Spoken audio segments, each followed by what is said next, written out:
Hi guys, welcome back to another episode of Conversations with Chazz. Listen, we are going to talk about Bette Davis and Joan Crawford tonight. I'm on this Hollywood rivalry train right now, and I'm loving it. For those who don't, when people hear Bette Davis and Joan Crawford, you hear with Joan Crawford, people think of Mommy Dearest. Some people, when they hear Bette Davis, they say, "Oh, she's just a great actress," and she started whatever happened to Baby Jane, and oh, she was in the Madonna song. Her name was mentioned. It's a little bit more than that. It's a lot more than that. These two women worked their way up. They fought in a man's world. You know what I mean? They succeeded. You know what I mean? They fought they battled odds, they battled dudes, they battled studio heads. They went at it. They then led to the point where they would wind up secretly and loudly battling one another. That's what I want to talk about because this timeline is just sick. I thought it was just based off of the show Feud, and that everything happened around the time like whatever happened to Baby Jane happened, but clearly a lot of things happened beforehand. Like I've read a lot of things in the past, and a lot of autobiographies and stuff like that. But mainly that main focus is from whatever happened to Baby Jane and thereafter. People don't really talk about what happened. Okay, so let's go ahead right into the beginning. So Joan Crawford had entered Hollywood in 1925. Bette Davis was on Broadway at that time.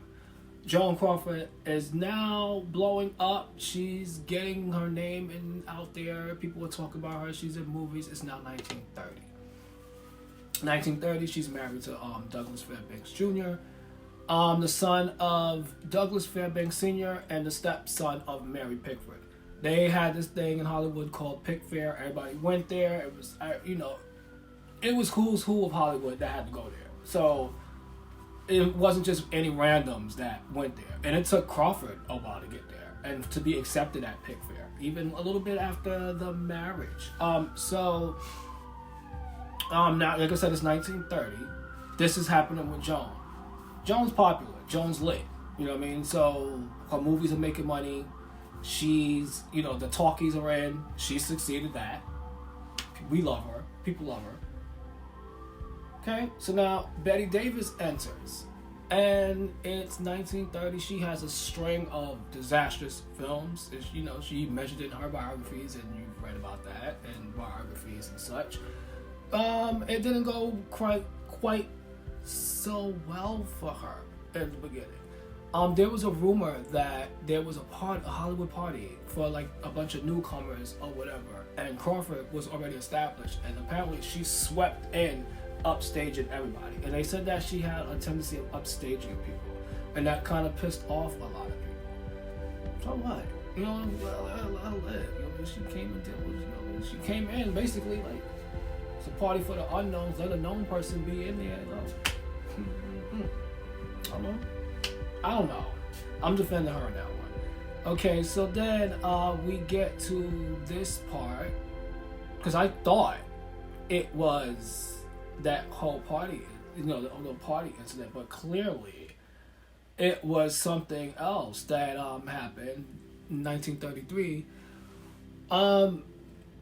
Joan and Douglas was getting a divorce. They were the Hollywood kings and queens, or prince and princess, whatever you want to call it, because Mary and Douglas was, still running Hollywood at the time. So maybe they were the princess and whatnot. So anyway, she's going for it. They get a divorce. They are catering to all that because now the world is shocked. Everybody's devastated. Joan and Doug are getting a divorce, and you saw it back, and they had the pictures in 1929 when they did get married, and oh my God, it was this whole big thing, and oh my God, the press was there. It was late. So you have Bette, who's coming out with this movie called Ex-Lady, and Warner Brothers was going to make this whole big thing for her.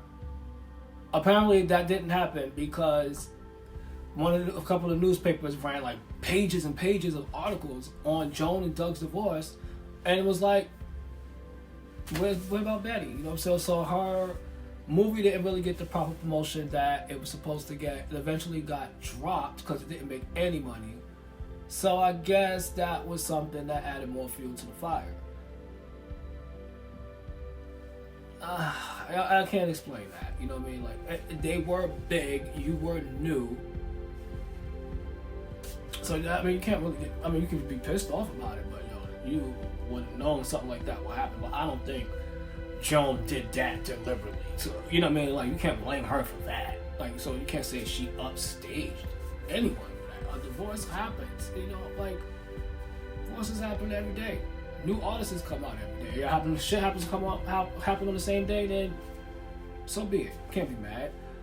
Now, what I can, and I don't see anyone being mad about this one either. 1935, Betty's working on the movie Dangerous with Joan's fiance at the time, Franco Tone. I guess they were dating or on the way to getting married or whatever. However, that's Joan's man. Bette was feeling him professionally and, you know, romantically. Like, she was into him.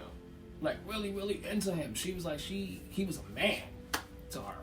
Well, he was Joan's. Joan would show up to the set. Joan, you know, they have lunch breaks or whatever. He pops out, kisses, you know, lipstick kisses all over him, and this, that, and the other. Eventually, you know, Joan marries him. And Bette resented her for it. Later on, years later, like before she passed away, she brought it up, and she was like, she'll never forgive Joan for that. And I was like, wow. But here's the thing: Joan was quoted as saying that, you know, he thought of Bette as a good actress, but he never thought of her as a woman. I think that was just Joan being shady. So, but again, you can't really. I don't know who you could be mad at with that one. You just can't. You know what I mean? Now I can see where Joan might have pissed her off in 1936 because there was the Academy Awards. Give me 1 minute.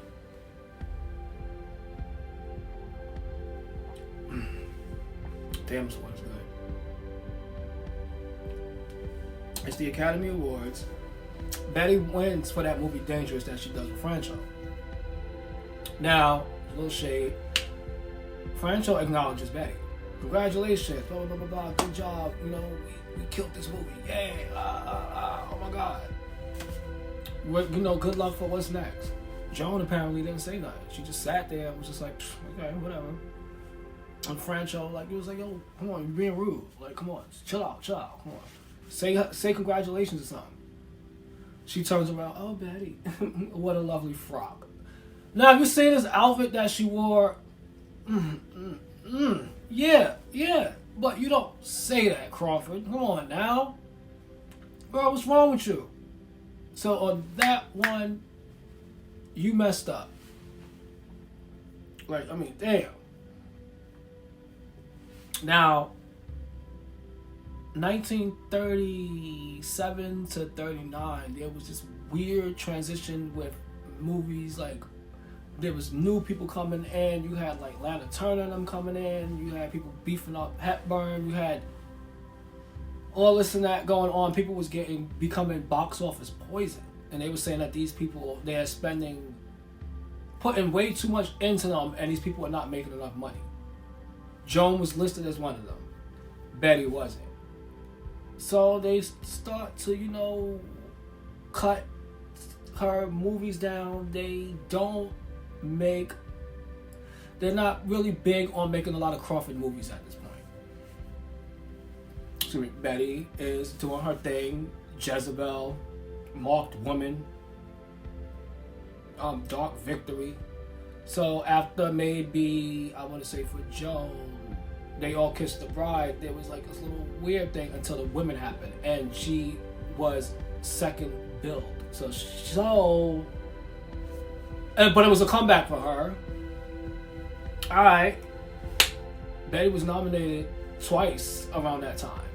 You know, even that after winning Dangerous, she was nominated twice after that, in that period. So I guess, you know, but I don't think Joan gave a damn. You know what I mean? So, but you still got to put that in there. You know what I mean? So then around 1943, Joan leaves Warner Brothers. I mean, she leaves MGM and goes to Warner. Sorry. Forgive me for that. So I'm excited about this conversation. After a string of after the women, it got really. I mean, she did Susan and God, she did Strange Cargo, Reunion in France, and then Above Suspicion. I think it was like around then she was like, I'm out. And it was a mutual decision between her and Louis B. Mayer. She goes to Warner. Bette is running Warner's right now. She's a star. She's the big star at Warner's. Joan demands a room adjacent to hers. She sends her gifts. I guess she's trying to hey, let's work together or something. Let's not be enemies or something. I don't know. But apparently Bette sent all them gifts back. She's like, I don't want that. Oh no, I'm good. No, I ain't messing with you. So I don't know. Maybe, and then Crawford, that would piss me off. You know what I mean? Like, I'm trying to extend the olive branch to you, or you return everything I send back to you. You just ignore me. So Bette refuses Mildred Pierce in 1945. Well, they started in 1944, but it comes out in 1945. So wait. She refuses this picture. Barbara Stanwyck refuses the picture. Michael Curtiz is the director. He did not want to work with Crawford in the first place. Like, he was like, her shoulder pad, she's superficial, this movie star chick, blah, blah, blah, blah, blah, blah, blah. So she goes and takes a screen test. It's John Crawford. Really? She takes the test. He loves it. She's in the movie. She gets the movie. She wins the Oscar for it. Bette now is making pictures like Deception, June Bride, and oh Lord. And it's now starting to. It's more Crawford than Davis. And then, not the fact that don't even let out the fact that when Bette was pregnant in 47 with little BD, we're gonna talk about that too. Crawford did Possessed and was nominated for an Academy Award. So that was her second nomination after the Mildred Pierce movie. So it's Crawford. Bette, she's on maternity leave and she comes back and she does a couple of not so well moneymakers. But Crawford is doing her damn thing. Oh, even at the point where now it's the damn Don't Cry for Joan Crawford. It's Beyond the Forest with Bette. Now, I don't understand Beyond the Forest, and that's no shade to Bette. Like, I don't think, I liked it. Joseph Cotton was in it. It wasn't a good movie at all. I think she was trying to play somebody younger. She just didn't. It wasn't. Oh God, no. And I can see why she left. After that, she leaves Warner. She's done. You know what I mean? So then she becomes independent, and she goes and do All About Eve. Now she's back. Now at this time, Crawford's starting to slip back. You know what I mean? So she does, after the damn Don't Cry, she did Goodbye My Fancy, and it was like, okay, all right, it was all right. And then you did This Woman Is Dangerous in 1952, and that dude that didn't like her, Bosley Crowther, if you look up any article that he wrote on Joan Crawford's movies, I'm like, damn. He said one movie that she was just as sexless as the lions on the library steps or something like that. And I was just like, it's wrong. But, so she's on the downswing for a second. Betty's on her, coming back up. Now, we gotta talk about this one. Hold on. Joan had these two friends, Catherine and Dale. Right? They were close. Somehow they had a falling out. Catherine's a writer. A screenwriter, guys. She comes up with this movie called The Star. It's about a washed up Oscar winner trying to make a comeback, and she drinks and blah, blah, blah, blah. Bette takes the role and gets an Oscar nomination for it. everyone said this movie's about Joan Crawford. Right? So, wouldn't you be pissed if everybody's thinking this movie's about me? In a form of flattery, yeah. I'm like, okay, yeah. But the way you look at this movie, I don't even think it was Joan at all. And I don't even think Bette was good in this movie. Like, this was, no. The only thing cool about this is that the little Natalie Wood was in it. You know what I mean? Like, she was so, you know what I mean? So, you had to, you know, coming up, and you know who she became to be. So, you know, so it was cool to see her in it. You know what I mean? She played the daughter. But, no, I didn't think that was cool. So I guess Crawford didn't either. So what she did was Catherine and Dale's kid. She's the godmother of this kid. Now, she's seeing some dude that Catherine and Dale, I guess, are not feeling. The parents ain't into it at all. They ain't buying it. They was like, yo, you don't need to be with this dude, blah, blah, blah, blah, blah. So I guess Crawford gets wind of it.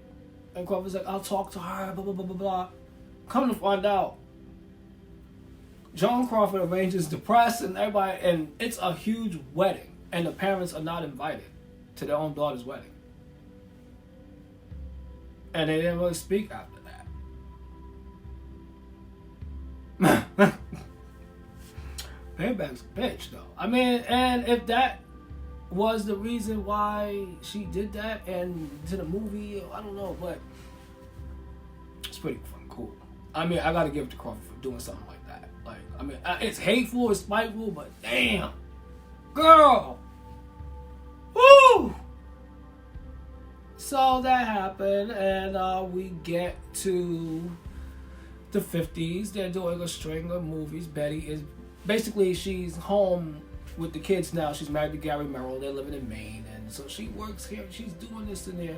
Joan gets another nomination for doing Southern Fare in 1952. Then she goes on to do Torch Song. Then she goes on to do Female on the Beach, Queen Bee. Then she gets married to Alfred Steele, who is the king of Pepsi Cola. He's running shit. You know what I mean? So now she's running shit.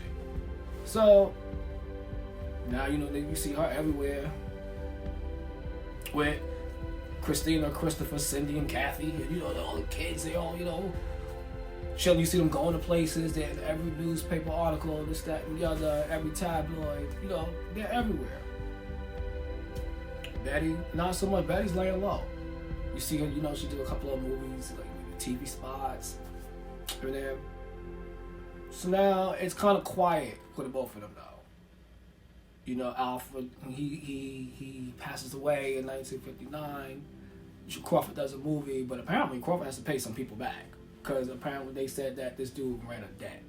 Like a huge debt. So she has to work and pay this back. She hits up Bette to do whatever happened to Baby Jane. I guess Bette was like, you know, I'm down. I need this. You need this. We're older now. Let's make this work. That's what we're thinking. So apparently that's what they say. Everybody says that's when the official rivalry started. They started working together, and that's when it went nuts. You criticize Crawford for her acting techniques. Joan criticized Bette for the way she looks, when she does her makeup in Baby Jane. Bette says Joan tits are fake. Joan says Bette smells. It's just a lot of craziness. So, and then I guess the producers and the media, they played onto it. They was like, okay, they've been like feeling, doing this for years with them, but now it's like it's in your faces, and they're like, okay, so let's do this. So they're back and forth, having problems on the set. There was an incident where they said, Joan wanted a double. Joan wanted to be, to replace her when Bette had to do the kicking scenes. They said Bette kicked her in the head, knocked the shit out of her. And she had to get stitches. And, of course, Crawford's going to pay her back. So apparently there was a scene where she had to drag her. She's like, come on, Blanche, Blanche, Blanche. And she's dragging her out of the bed trying to get, you gotta help me. You gotta help me, Blanche. Because she killed Elvira. Anyway. Forgive me for that. I just had to do it. She had, like, added pounds to her. Like, weights or something, they said. And barbells or something. Or, like, rocks or something. So, Bette falls and collapses and throws her back out. And Bette has to go to the hospital.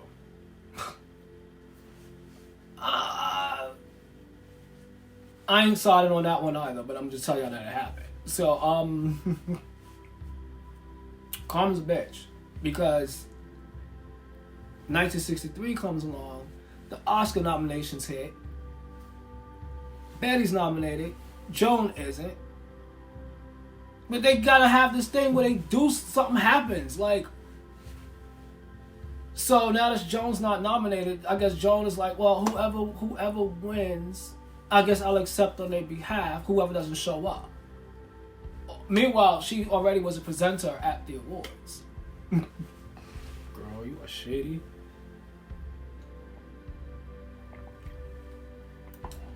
So the Oscars arrive. To get to the Best Actress category. And the winner is Anne Bancroft for The Miracle Worker. Apparently, they said Bette was like waiting right there. She just finished like doing something, like I guess presenting a few awards ago. Joan comes out of nowhere. Step aside, I got an award to accept. And she comes out. Oh man. If you gotta watch the way she walks out. It's on YouTube somewhere. You gotta find it.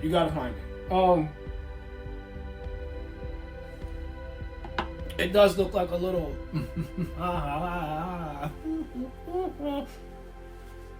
And she accepts the award on behalf of Anne. She makes a speech, takes a bunch of pictures. Now Bette's pissed. Bette was like, she campaigned against everybody. She went to everyone and told them not to vote for me. Crawford did this. This was all her fault.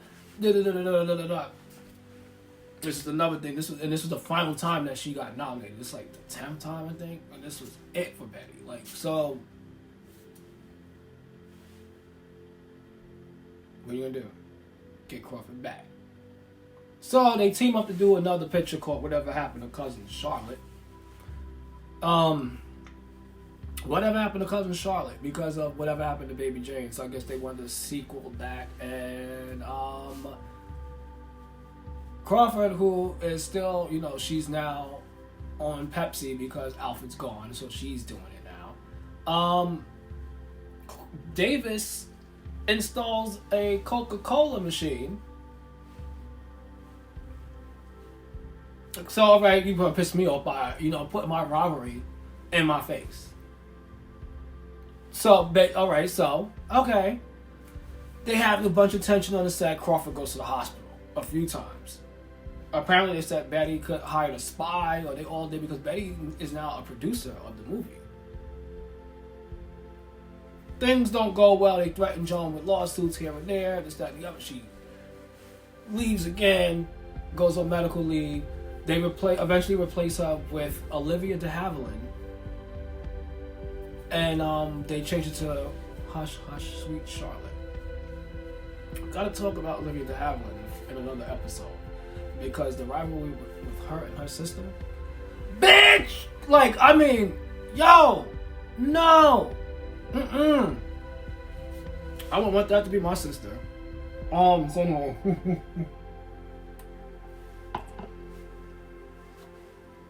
Crawford does Straight Jacket. They do a bunch of now they're both horror ladies. They're doing these weird movies. Bette does Dead Ringer, where she plays the twin. Crawford is like swinging somebody with an axe. She does another picture. They, so they're horror queens and this, that, and the other. Now we're in the 70s. I guess they ain't really thinking about each other, but they throw shade at each other in interviews because they talk about whatever happened to Baby Jane, and they might say something here and there. But Joan, they did speak highly of each other, but then there was always that backhanded compliment that people do. So they be like, oh well, She said Joan is beautiful. Joan is talented. She's a wonderful actress. But she said if what you really want to know, meet me later. We'll talk about it. So they had their little things, but they spoke. So it was like that. So I don't know. So Crawford is now in this state of failing health. She doesn't make any public appearances after 1974, after she's taken a photograph with Rosalind Russell at an event. And she was just like, if that's the way people look at me, no one's ever going to see me again. So she cuts all that out. She does probably radio interviews and stuff like that. She has people come over, visit her and stuff like that, and they reflect on the old days. It's sad, man. Bette is doing a bunch of TV stuff. She did Madam Sin. Carl, give that movie a chance. It's not that bad. Anyway, shout out to Carl, by the way. He inspired me to talk about this tonight. So, yeah, anyway, getting back to that. Yeah, so she does Madam Sin, and she does all this and that. She does all these other movies. God. She does whatever happened to Witch Mountain and stuff like that. And then Crawford passes away. And I guess it gets to the thing where they have to give a statement about, oh my God, so Joan passed away. How do you feel about that? Apparently Bette was like, you should never say bad things about the dead, only good. She said, Joan Crawford is dead. Good. Damn! Wow. So I'm like, okay. So, burn. Much. So, that's that. She ain't really got much to say about her. You know what I mean? However, a year after Crawford passes away, her daughter Christina comes out with this horrific book titled Mommy Dearest, basically claiming that Joan was an abusive, man-eating, alcoholic, just nut box, crazy, delirious, insane. She was just all kinds of messes and whatnot. And a lot of people spoke out against this book. Her two daughters, Cindy and Kathy, they filed a lawsuit against this. There was a bunch of actors and actresses that were Crawford's friends that was like, no, this never happened. This never happened. She wouldn't do something like that. She might have been in another house, but that wasn't this. Then you had some people that didn't like Crawford, and they was like, oh, she did this. She definitely did this. And I'm like, damn, y'all. So, but y'all didn't speak about this before. Apparently there was this incident when Lana Turner's daughter was explaining, and she was like, if y'all knew about this, how come y'all didn't say that? And she was like, because we protect each other and we don't talk about stuff like that.